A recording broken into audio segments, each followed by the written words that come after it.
Sheriff Thomas Hale died on a Sunday morning. No sirens, no crime scene tape, no flashing lights outside his house. Just a quiet heart attack in the kitchen of the small home he had lived in for 31 years. By Monday afternoon, half of Mill Creek had brought food to his daughter, Nora. Casseroles, coffee, flowers. The kind of things small towns give when they do not know what else to say. Everyone told her the same thing. Your father was a good man. Nora believed that. Mostly. Thomas Hale had worn the badge for decades. He knew every road, every family, every old argument that never really ended. But after the funeral, when Nora opened the closet in his office, she found a cardboard box behind his winter coats. It was sealed with duct tape. On the top, in her father's handwriting, were 4 words: "My last case file."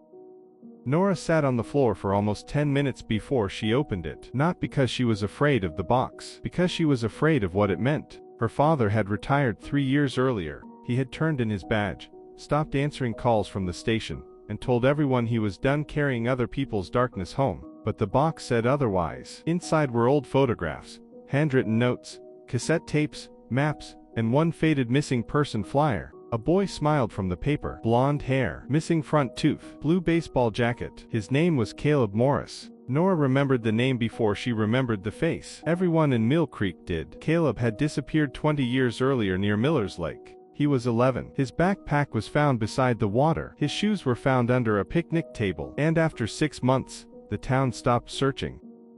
The official story was simple. Too simple. Caleb Morris had wandered away from a school picnic. He had gone near the lake. Something happened. No one saw it. That was what Mill Creek had repeated for 20 years. A tragic accident. A child lost near the water. A family broken by one bad afternoon. But inside the box, Nora found a note written by her father. It was dated 5 days before he died. The handwriting was shaky, but the words were clear. "I knew who took him. I just couldn't prove it." Nora read the sentence again, then a third time. Outside, the town was still quiet. The same mailboxes, the same lawns, the same church bell ringing at noon. But something inside her shifted, because her father had not written, "I think." He had written, "I knew." And Thomas Hale was not the kind of man who used that word lightly. Nora took the box to the kitchen table and started with the photographs. The first showed Miller's Lake in 2003. A school bus parked under the trees, children sitting on blankets, teachers handing out sandwiches. Nothing strange. The second photo was closer. Caleb Morris stood near the water, holding a red plastic cup. Behind him, half hidden by a tree, was a man in a brown jacket. Nora did not know him, but her father had circled his face in black pen. Under the photo, he had written one name: Raymond Cole. The name made Nora pause. Raymond Cole owned the hardware store on Main Street. He fixed broken windows after storms. He sponsored Little League uniforms. He sat in the front row at church. He had also spoken at Thomas Hale's funeral. Nora could still hear his voice. Your father never stopped caring about this town. The next folder held witness statements. Most were short. Too short. A teacher said Caleb had been seen walking toward the bathrooms at 2:15 p.m. A classmate said Caleb had been arguing with someone earlier that day. Another child said he saw a brown truck near the service road behind the trees. But the original police report mentioned none of that. Nora knew enough about her father's work to understand what that meant. Either the statements had been ignored or removed. At the bottom of the folder, there was a cassette tape labeled Morris interview July the 18th. Nora found an old recorder in the box. She pressed play. For a few seconds, there was only static. Then her father's younger voice filled the kitchen. "Mrs. Morris, did Caleb ever mention Raymond Cole?" A woman began to cry. Then she said, "He said Mr. Cole told him not to tell." Nora stopped the tape. The kitchen felt smaller. Her father had never told her any of this. Not when she was 15 and the whole town was searching the woods. Not when Caleb's mother came to the station every Friday for a year. Not even when Nora became a journalist and asked him once if there were any cases he wished he could reopen. He had only said, "Some doors do not open just because you push." Now she understood. He had been pushing for 20 years. Nora played the tape again. Caleb's mother, Elaine Morris, sounded exhausted. Not dramatic, not confused, just worn down from repeating the same truth to people who did not want to hear it. She said Caleb came home scared 2 days before the picnic. He said Mr. Cole had asked him about a hidden room behind the hardware store. Then he said he saw something he was not supposed to see. The next morning, Nora went to the old sheriff's station. The building smelled like paper, coffee, and floor cleaner. Deputy Alan Briggs was in charge now. He had worked under her father for 15 years and spoke about him like a saint. When Nora asked for the Caleb Morris case file, Briggs got quiet. Too quiet. He told her the file was archived. She said she knew. He told her some parts might be missing. She said she knew that too. Then she placed her father's note on the desk. I knew who took him. I just couldn't prove it. Briggs stared at the words for a long time. Then he shut the office door. He said, your father should have burned that box. Nora did not move. Briggs looked older suddenly. He believed Raymond Cole was involved. But every time he got close, evidence disappeared.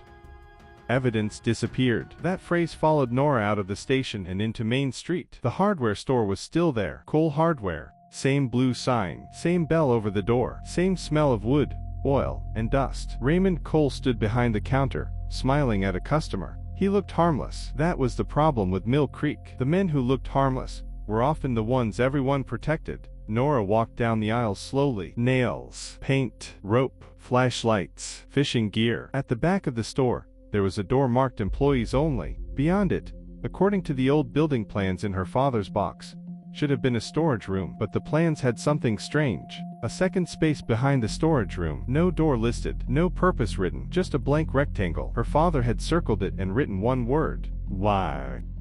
Nora did not try the door. Not then. Instead, she drove to Elaine Morris' house. Caleb's mother was older now, smaller. Her hair had gone white, and her hands shook slightly when she opened the door. But when Nora said her father's name, Elaine let her in. The living room still had Caleb's picture on the shelf. Not hidden, not surrounded by candles, just there, as if he might still come home and see it. Nora played the tape. Elaine closed her eyes before her own voice came through. When it ended, she said, your father believed me. Nora asked, then why didn't he arrest Cole? Elaine looked toward the window. Because someone warned him. Ooh. Elaine swallowed. The mayor. Nora felt the room change. Because 20 years ago, the mayor of Mill Creek was Raymond Cole's brother.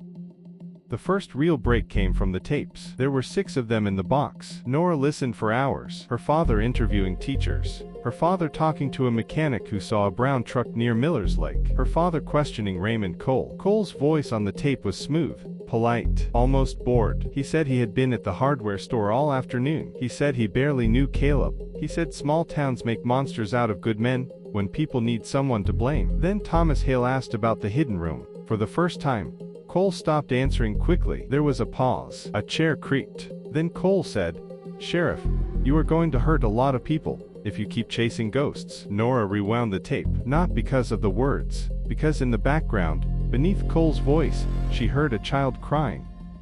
Nora took the tape to an audio technician 2 towns over. She did not say what it was. She only asked if the background sound could be cleaned up. The technician called her that night. You need to hear this. The crying was faint, but it was there. A child, not screaming, not clear enough for a name, but enough to prove Cole had not been alone during the interview. Nora checked the date, July the 21st, 3 days after Caleb disappeared. Her father had interviewed Cole inside the hardware store that morning. If the sound was real, someone had been behind that back wall, while the sheriff was in the room. Nora felt sick, not because she knew the whole truth, because she knew her father had probably heard it too, and still, somehow, walked out without enough proof to open the wall.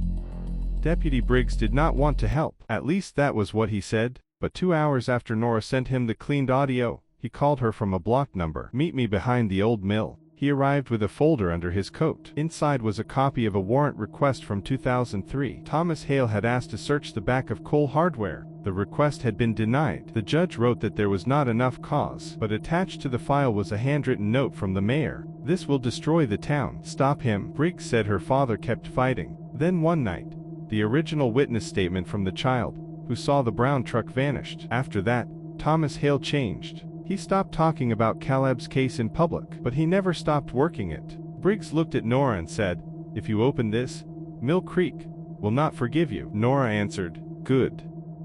The search warrant came 2 days later, not from Mill Creek, from the state police. Nora stood across the street as officers entered Cole Hardware. Raymond Cole was not smiling anymore. They moved shelves, cut through old paneling, measured the back wall. Then someone found the latch. It was hidden behind a row of paint cans. The blank rectangle on the building plan was real. Behind the wall was a narrow room. Dusty, cold, empty now, but not empty enough. State investigators found old children's drawings beneath the floorboards. A rusted key, a piece of blue fabric from a baseball jacket, and carved into the wooden frame near the floor were 3 letters. C.M. Caleb Morris. Elaine was called before the news broke. She arrived with Nora beside her. She did not cry. She placed one hand on the doorway and whispered, "I knew you were here." Raymond Cole was arrested that afternoon, not for murder, not yet, for kidnapping, obstruction, and evidence tampering connected to Caleb Morris' disappearance. He denied everything. He said the room was old. He said anyone could have carved those initials. He said Thomas Hale had been obsessed, and Nora was just trying to turn grief into a story. But the tapes were played in court. The cleaned audio, the interview, the warning from Cole, the hidden room, the denied warrant, the mayor's note. And one more thing. In the final weeks of his life, Thomas Hale had sent a letter to the state police. Inside was a copy of everything. He wrote that if he died before the case was reopened, someone should look at Raymond Cole again. The letter ended with one sentence: "I failed Caleb once. I will not let this town bury him twice."